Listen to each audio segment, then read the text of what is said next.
Hello, my lovely Capricorn. Welcome to my channel, The Insightful Bee. Sa hindi pa nakapag-subscribe ng aking channel, huwag kalimutan, paki-like, paki-share, paki-subscribe ng aking channel. Thank you. At sa mga baguhan lang dito sa channel ko, welcome kayo.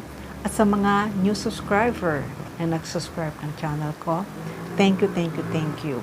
At sa mga viewers na nanonood dyan na hindi pa nakapag-subscribe ng channel ko, welcome.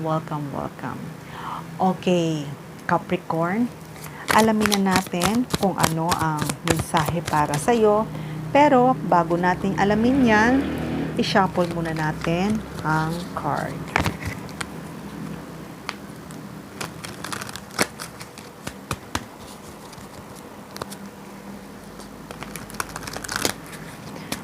Okay, Capricorn. Ano nga ba ang message na gustong iparating para sa iyo, Capricorn?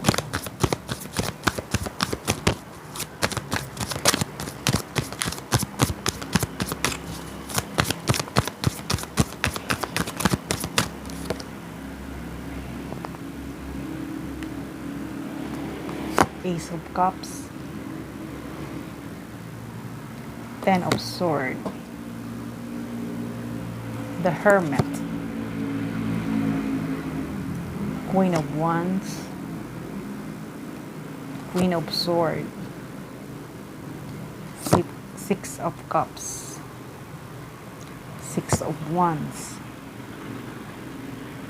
Knight of Pentacles, Seven of Wands. Okay, Capricorn. Sa nakikita ko, Capricorn, na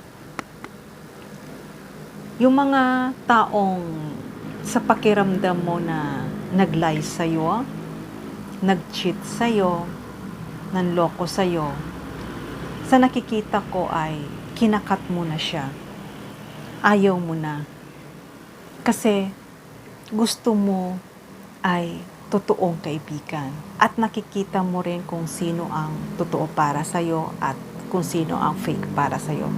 Kaya kapag may nanloko sa'yo at nakita mong fake para sa'yo, agad-agad mo na yan kinakat.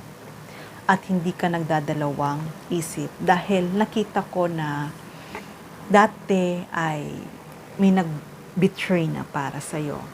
Kaya ngayon ay naisip mo na ayaw mo nang maranasan ulit yung naranasan mo dati. Kaya kung nakikita mo na agad na itong tao na to ay binetray ka, ang ginagawa mo ay kinakat mo agad. Kasi gusto mo ay yung mga taong totoo para sa'yo. Dahil nakita ko na ikaw ay totoo ka para sa kanila. Pag nagmahal ka ay totoo. Pag nagmahal ka ay nakafocus ka sa love. Kapag nagkaroon ka ng karelasyon, nakafocus ka sa isa, hindi sa paiba-ibang relasyon. Kasi nakikita ko kasi, Capricorn, na marami talagang nagkakagusto talaga sa iyo. Kahit nasabihin natin na merong nagkakagusto sa yung mga positive energy, may nagkakagusto sa yung mga negative energy. Kasi napaka-attractive mo talaga, Capricorn. Talagang maraming nakakapansin sa iyong aura. Kaya ngayon, nakikita ko na once na napansin mo na itong tao na to ay hindi maganda ang pakikitungo sa'yo, ay agad-agad mo nang kinakat. Dahil nga, ang gusto mong karelasyon sa buhay or gusto mong friendship ay talagang totoo. At hindi lang yon. Ayaw mo na linuloko ka dahil ginagawa mo naman ang lahat sa kanila at ipinapakita mo naman na ang kabutihan mo para sa kanila. Pero sa nakikita ko, Capricorn, na may isang tao na gustong-gusto mo. Itong gustong-gusto mo, talagang ito yung taong hinahanap mo mula nang kayong dalawa ay magkahiwalay, magka-separate. Kasi itong tao na to, sa lahat ng nakilala mo, itong tao na to ay talagang nagkaroon kayo ng magandang bonding hanggang sa kayong dalawa naging maganda ang friendship nyo.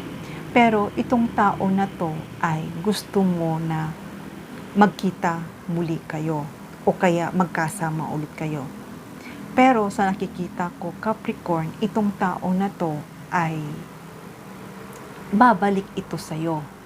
Hindi lang ibig sabihin kung babalik, talagang kayong dalawa ay magkakasama muli, magkakasama ulit. Kaya kung naghihintay ka na sana makita mo itong tao na to, o kung nakita mo naman itong tao na to, or kayo na ngayon, ang ibig sabihin kung kayo na, kung may communication na ulit kayong dalawa, alam ko itong tao na to ay may gusto rin ito para sa iyo. Dahil itong tao na to ay talagang na-attract talaga ito para sa iyo. Kaso nga lang, talagang ikaw ay napaka-choice mo, pinipili mo talaga yung taong totoo para sa iyo.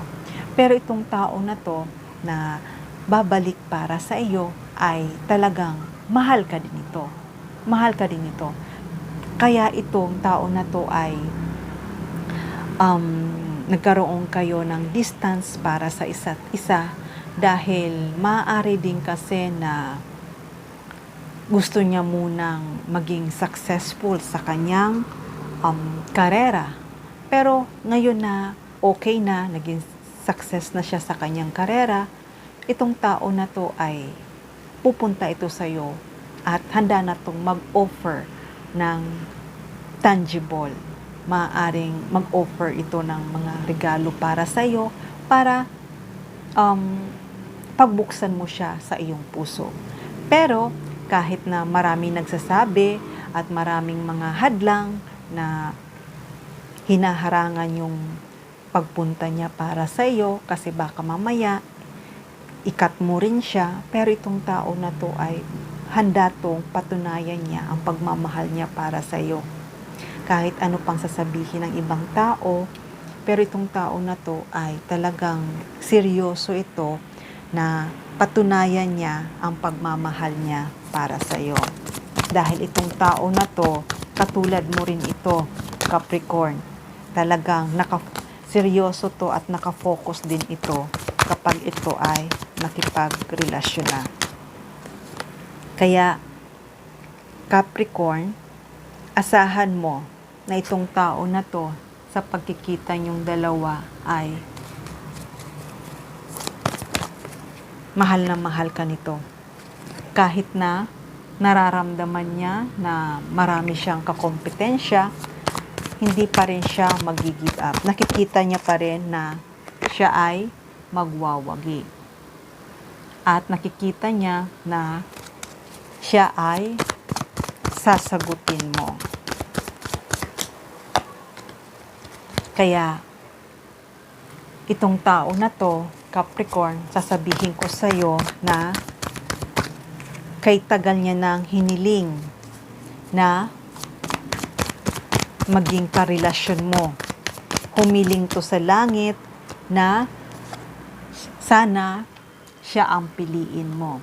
Pero nakikita ko naman, Capricorn, kahit anong pagpapahirap mo para sa kanya o pag-test mo sa kanya, itong tao na to ay hindi to mag-give up dahil alam niya sa sarili niya na ikaw talaga ang gusto niya at hindi yan magbabago. Hindi yan magbabago ang isip niya na ikaw ang piliin niya. Dahil itong tao na to ay kahit tagal niya nang itinago ang nararamdaman niya para sa iyo. Ngayon ay gusto niya nang maging free. Gusto niya nang magkaroon ng peace na masabi niya ang totoong nararamdaman niya para sa iyo. gusto niya na ngayon mag-take of leap of faith. Dahil itong tao na to ay talagang matagal niya nang pinagplanuhan at pinag-isipan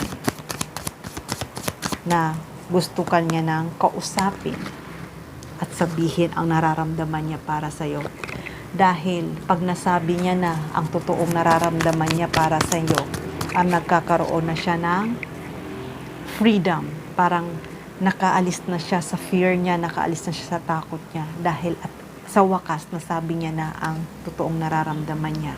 At itong tao na to ay talagang gusto niya mag-take action na makasama ka niya habang buhay. Dahil itong tao na to, hindi siya nakikinig o hindi siya naniniwala sa sasabihin ng mga ibang tao. Kahit ano ka pa, Capricorn, itong tao na to ay paniniwalaan niya lang ang sarili niya na maniniwala siya na talagang mahal na mahal niya ikaw. Mahal na mahal ka niya. At itong tao na to ay nagpaplano na itutuloy niya pa rin na alukin ka niya. Maaaring alukin ka niya ng isang marriage. Kaya ngayon, naghahanap siya ng way o paraan para ikaw ay supresahin niya. Kaya, Capricorn, itong tao na to ay handa na tong pumunta para sa iyo. Dahil itong tao na to ay ikaw lagi ang nasa isipan niya. Nag-iisip siya kung ano ba ang ibibigay niya para sa iyo para matanggap mo ang pagmamahal niya. Pero itong pagmamahal niya to sa iyo ay maganda ang intention niya. Kahit na itong tao na to ay natagalan ito na magsabi ng nararamdaman niya para sa iyo, pero this time, itong tao na to ay wala nang makakapigil at nakapagdesisyon na siya. Nakapagdesisyon na siya na ayaw kanyang mawala sa buhay niya. Dahil itong tao na to ay talagang sadyang mahal na mahal ka niya. Pero itong tao na to, naniniwala siya na magtatagumpay siya sa mga binabalak niya sa iyo. Dahil itong tao na to ay malinis ang intensyon na to. Malinis ang intensyon nito at totoo ang pagmamahal niya para sa iyo. Kaya, Capricorn, itong tao na to ay may i-offer ito para sa iyo. Itong i-offer niya ito para sa iyo ay napakaganda. Itong tao na to, kung ano man yung magiging desisyon mo, re-respetuhin niya. Dahil itong tao na to ay talagang rinerespeto ka niya, totoo ang pagmamahal niya para sa iyo. Pero sa nakikita ko, Capricorn, itong tao na to ay hindi ka nito sasaktan.